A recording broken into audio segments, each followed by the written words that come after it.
человек, прошедший такую школу, военную школу, он когда вот вернулся, когда он работал, восстанавливал государство, он четко знал, для чего это делается. Ему не надо было объяснять, зачем он строит города, зачем он восстанавливает экономику, зачем он должен учиться. Он возглавлял идеологический отдел. И, понятное дело, человек, который вот сам своими глазами видел, что такое советская армия, что такое освобождение народов, да, вот что такое агрессоры.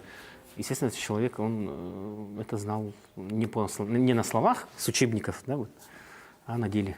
После увольнения из армии вернулся в родной Вилюйск, участвовал в жизни партийной организации, школы, где и познакомился со своей будущей женой Зиной, молоденькой, симпатичной выпускницей Тамбовского пединститута. Наша дружба постепенно переросла в любовь, которая выдержала десятилетия. Мы поженились в июне 1952 года. Я всегда высоко ценю ее всестороннюю заботу лично обо мне, о моем здоровье, и за это ей буду благодарен всю жизнь. Я должен сказать, что я как партийный работник сформировался именно в Верхневилюйском райкоме КПСС.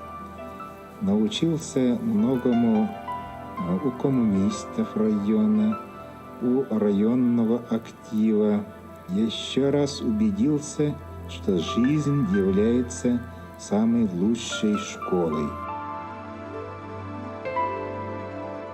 В октябре 1965 года в возрасте 40 лет Гавриил Иосифович Ширяев был назначен первым секретарем Якутского обкома КПСС.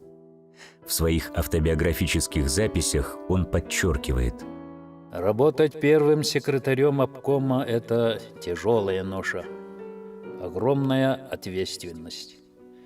Работа обкома исключительно многогранна.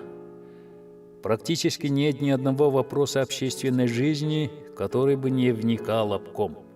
Он в ответе за все в республике.